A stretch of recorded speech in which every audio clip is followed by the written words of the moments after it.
In this video, I will demonstrate how easy it is to integrate a PS5 console to your dual PC stream by sharing my successful setup as an example.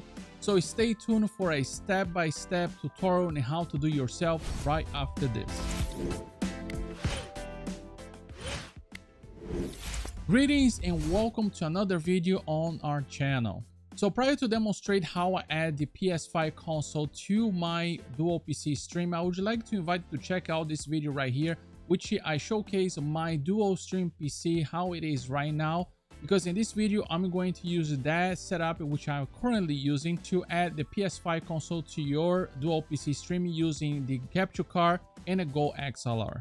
So the first method that you can do to add your PS5 console to your dual PC stream is using your capture card. If you already connected your PC to that capture card, disconnect the HDMI. You're gonna put the HDMI from your PS5 runs to the capture card HDMI in, and you're gonna use another cable to HDMI out from your capture card to your monitor or TV. Now, in this method, if you're using HD60S Plus or older, the only problem about those capture cards with the PS5 is that you're gonna be limited to play and stream using the pass-through up to 4K 60 frames per second. It does not support pass-through 1440p. Probably want to go to the second method that we're going to talk in a second. But if you do have the HD60X, which is the newest Elgato capture card, you're going to be able to pass through 4K 60 or 1440p up to 120 frames per second. However, if you do not have a monitor capable to a 2.1 HDMI, then you're not gonna be able to use the VRR option on the PlayStation. You'll be able to play 1440p on your monitor playing at 60 or 120, which is fine. I did test it out before. But if you do have a monitor HDMI 2.1 and you do the pass-through with the HD60X, you'll be able to play up to 120 frames per second with the VRR. But if you have a 4K, you're gonna be limited to 4K 60 if you're using the pass-through on this card. The second method will be a little bit more expensive because you're gonna require you to buy a different hardware, which is a HDMI 2.1 splitter that will split your image from your PS5 to your capture card and to your monitor. So with this option, you're going to be able to play in your regular 1440p TV 60 or 120 FPS. But if you have a TV that's 1440p with HDMI 2.1, which you can use a VRR, you're going to be able to use that because you just pass through this splitter 2.1. Now, for those that play 4K monitors, this also gonna allow you to play 4K 60 or 120 without being VRR. But if you have the VR capable on your monitor, which is HDMI 2.1, you will be able to use the VRR playing on that monitor pass through this hardware. So the splitter that I have been using so far that I purchased a couple months ago is this one and on the screen.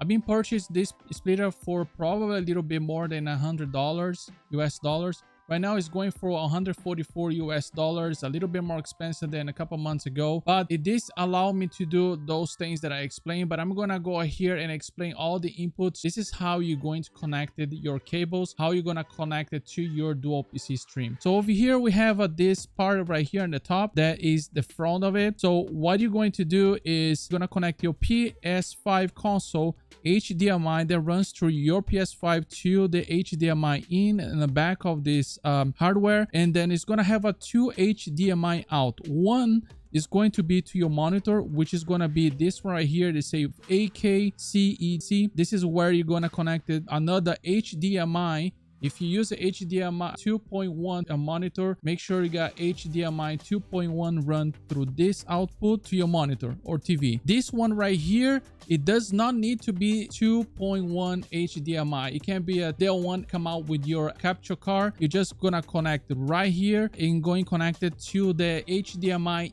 in on your capture card. The other thing that you need to do on this hardware when you add it, you're going to make sure that this toggle right here, the out number 2, which is this right here, set to 1080p. That means that it's going to downscale to 1080p up to 120 frames per second. So you're gonna have to leave this to 1080p right here, and you're gonna make sure the EDID in here is set to copy. So another thing I want to show right here, a port right here say update. For you to update this hardware, it's a little bit complicated. You have to connect this to your PC, and there's a file that you download from their website that explain to you how to update. That way it gives you a capability for you to stream and play in VRR. Now, this feature about the VRR of this hardware that able for you to stream and play at the same time, even updating this hardware, so far I have not been able to do it, and it must be some glitches here and there. So that's why I do not recommend you to buy this, only because you wanted to play and stream in VRR. If you want to buy this piece of equipment because you want to allow you to capture the PS5 image without using a pass-through, if your pass-through on your capture card is limited. The best way to pull the audio from your PS5 to your PC that you're streaming will be run a cable, 3.5 millimeter cable from your monitor headset. If your monitor have a headset output on your monitor, you're gonna run that cable to your GoXLR line in. What they're going to do, you're going to pull the audio from your game that is in a monitor through your HDMI that you run from your PS5, and it's gonna send that to your GoXLR.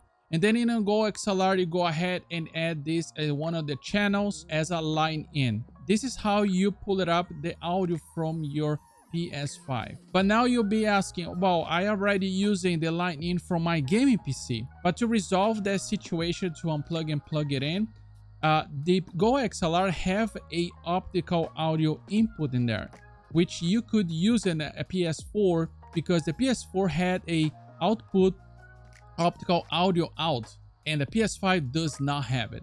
So what I did is, instead of use a 3.5 millimeter jack from my gaming PC to my GoXLR, I've been using a optical output cable from my gaming PC, which I have that in my motherboard. Remember, if you do not have in your motherboard, then you have to continue use the 3.5 millimeter jack from your line out from your gaming PC to the line in to your GoXLR. But I use the optical output port that I have in my motherboard and run to my optical input on my GoXLR.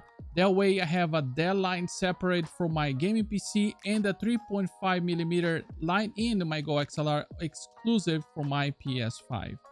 Now, after connecting all those two cables to your GoXLR, the only thing you gotta really do here is, if I want to use the audio from my PS5 with all the cables that I just showed how to connect it, I just duplicate that and I create another profile, which is PS5 stream. The only thing I did change in this profile is this channel right here.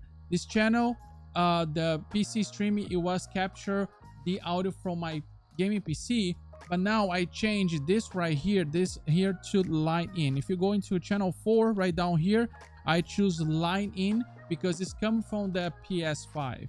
But if I go to my PC right here, in line 4, it says console, because in the back of your GoXLR, the optical line in, the optical audio to put it in there is treated as a console. But that way, you do not have to change cables. Use the optical for your gaming PC, run from your motherboard, and the line in to your GoXLR come from the monitor where you are playing your PS5.